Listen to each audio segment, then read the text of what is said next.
थारैनो मानासनि सिङाव थानाय नैबे भुयापारा रेन्जखौ देग्लाय बोसोराव गिबि खेबनि थाखाय दावबायारिफोरनि थाखाय बेखेवनानै होदो।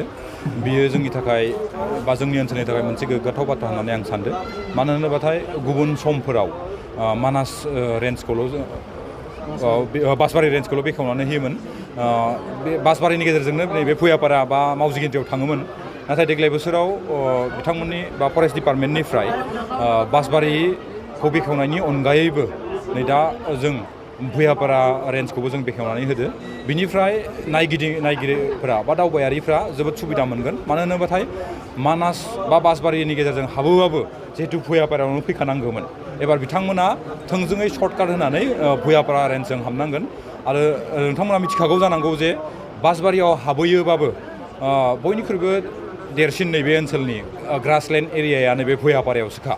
जिब जुनार बा मैदेर बा जिखिजाया जिब जुनारखौ बांसिन नैबे भुयापारायावसो नुखायो। ओंखायनो दावबायारिफोरखौ आं खावलायनो लुगैदों मानासाव बेरायफैयोबा बासबारि रेन्ज बा मावजि गेन्द्रि हाबनायनि अनगायैबो नैबे भुयापारा रेन्जजोंनोबो बिथांमोना हाबफैयो। आरो बासबारि बा मावजि गेन्द्रियाव जिखिनि फेसिलिटिसफोर दं बा जिखिनि खाबुफोर दं, जिपसि साफारियानो होन, मैदेर साफारियानो होन, बेफोरबायदि जिखिनि सुबिदा बा थानायनि जिखिनि सुबिदा, बे सुबिदाया नैबे भुयापारा रेन्जआवबो दं। आं रायजो राजा बिथांमोनखौ बा दावबायारिफोरखौ खावलायनो लुगैदों जाहाथे नैबे भुयापारा रेन्जजों फैयोबाथाय दावबायफैयोबाथाय हाबनो बावनाङा। बेखिनियानो। जिहेतु जों थाबायनानै फैबाय थानायाव बे बाथ्राखौनो सावरायबाय थादो।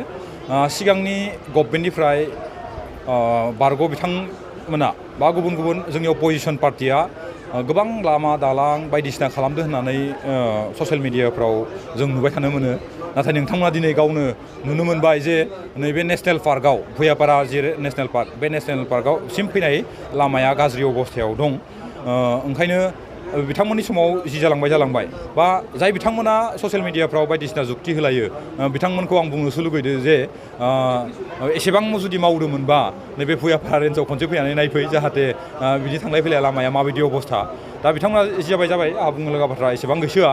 नाथाय जोंनि समाव नैबे भुयापारा रेन्जखौ जों खेबसेनो जि नबिकरन आसाम स्टेटनिफ्राय जि नबिकरन मोनसे लामा ओंखारदो, बे लामानि गेजेराव आंनि कक्लाबारि समस्तिनि जिहेतु मोनसे सिमासे नैबे ओनसोला, आरो हजोंबो जलागाव नोलोबारि सकनिफ्राय मोनसे आंनि कक्लाबारि समस्तिनि मोनसे सिमासे जायगा, बेनिफ्राय थोंजोङै जोङो 27 किल'मिटार लामा मोननो थांगासिनो दं। आं आसा खालामो नैबे भुयापारासिम फैनाय लामा, बे लामाखौ 27 किल'मिटार जि लामा होनाय, बे लामा होनायाव मिनिस्टारजों बा मिनिस्टारा जोंनि मानगोनां उरखावगोरा ब्रह्मआ बिथाङा थोंजों बुंखादो जे बे लामाखौ मानाससिम सोहैनांगो, मानासाव सोहैनांगो, मानासनिनो भुयापारायाव सोहैनांगो होननानै। ओंखायनो आं आसा खालामो खम समनि गेजेराव नैबे लामाया नोलोबारि सकनिफ्राय भुयापारा नैबे रेन्जसिम फैगोन होननानै आं आसा खालामो। आरो खोब खम समनि गेजेराव जों बे लामाखौबो बेखेवखागोन। बे बेखेवबाथाय नोंथांमोना डिटेल्सखौ मोनगोन होननानै आं सानो। आरो खम समनि गेजेरावनो नैबे लामाया मोजां जागोन होननानै आं आसा खालामो।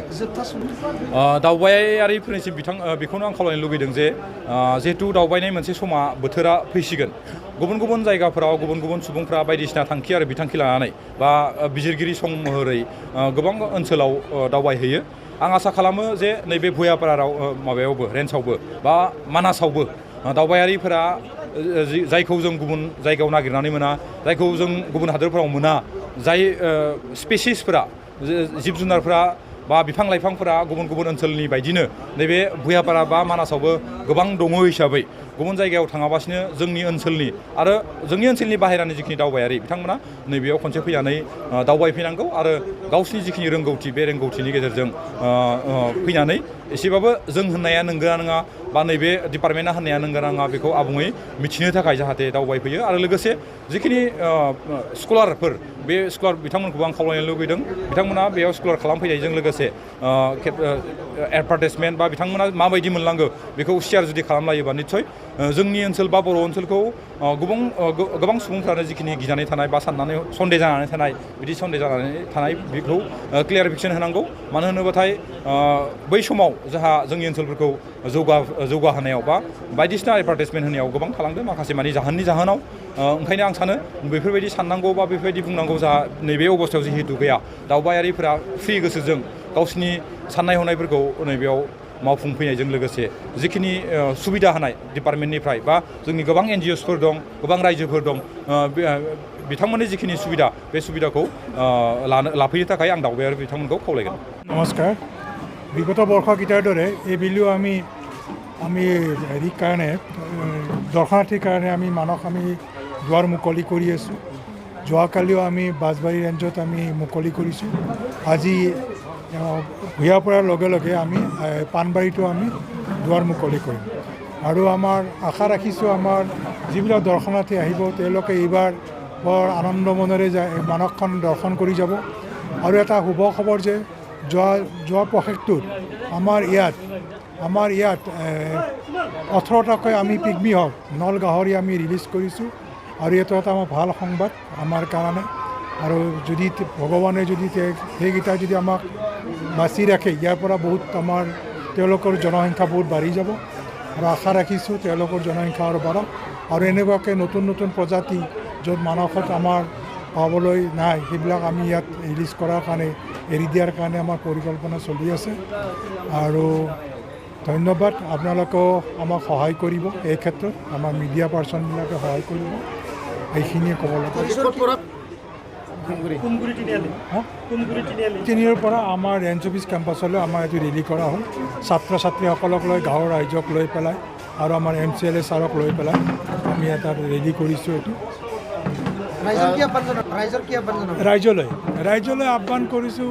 এনে আমাৰ ৰাইজখিনি আমাৰ ঠিকে আছে, আমাৰ লগত বহুত কপাৰেশ্যন কৰে ভূঞাপাৰা আমাৰ মানসৰ ৰাইজে আৰু আগলৈকে যদি আৰু বহুত কৰি থাকে কপাৰেশ্যন আমাক সহায় সহযোগিতা কৰি থাকে তাৰ কাৰণে তেওঁলোকক অনুৰোধ লগতে আহ্বান জনাইছোঁ।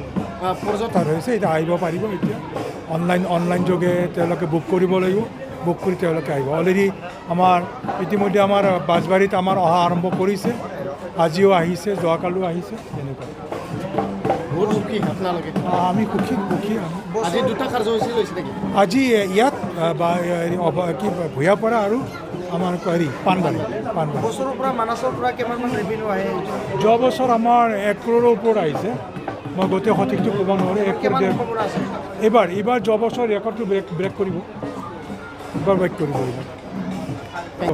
আশা ৰাখিছোঁ। আৰু ফাৰ্ষ্ট অফ অল মই সকলো মিডিয়া পাৰ্চন ইয়াত যিমান আহিছে চবকে ৱেলকাম কৰিছোঁ ফ্ৰম ভূঞাপাৰা ৰেঞ্জ। আৰু এই বছৰৰ যিটো ইক'টুৰিজিম আমাৰ এক্টিভিটি হয় 2023-24 আজি অফিচিয়েলি অ'পেন হৈছে। তো যোৱাকালি অলৰেডি আমাৰ বাঁশবাৰীত অ'পেন হৈছে। তো আজিও আমি ছাইডত ভূঞাপাৰা ৰেঞ্জত জাষ্ট এটা সৰু প্ৰগ্ৰাম কৰি অ'পেন কৰিছোঁ অফিচিয়েলি।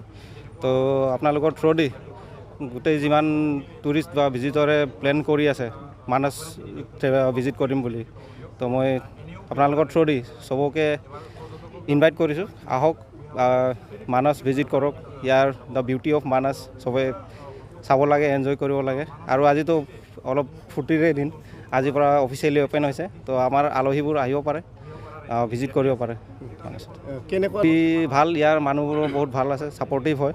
তাৰ লগতে ইয়াৰ ষ্টাফবোৰো বহুত ভাল হয়, ভাল লাগিছে। ফাৰ্ষ্ট অফ অল মোৰ ফাৰ্ষ্ট পষ্টিং আছিলে কৰিমগঞ্জ হিচাপ আছিলে, ইয়াতে ছেকেণ্ড পষ্টিং হয়। বৰ্তমান আমাৰ যিবোৰ দাঁতিকাষৰীয়া অঞ্চল আছে বা ফ্ৰেঞ্চ এৰিয়া ভিলেজ আছে, EDC মেম্বাৰ্ছ আছে, তো তেখেতলোকৰ লগত আমি একেলগে মিলি থকা বিচাৰোঁ আৰু একেলগে আমি মিলি আছোঁ। আমি আমাৰ ফালৰ পৰা যিমান সহায় লাগে আমি আমাৰ ফালৰ পৰা যিমান ছাপৰ্ট আছে আমি কৰি আছোঁ। ৰাইজৰ পৰা কেনেকুৱা মই সকলো ৰাইজকে আহ্বান জনাম আমাৰ যিটো কমিউনিটি পাৰ্টিচিপেশ্যন বুলি কয় কনজাৰভেশ্যনত, তো তেখেতলোকে বহুত এক্টিভ পাৰ্টিচিপেট কৰি আছে। তো মোৰ ফালৰ পৰা বহুত এতিয়ালৈকে ধন্যবাদ দিছোঁ।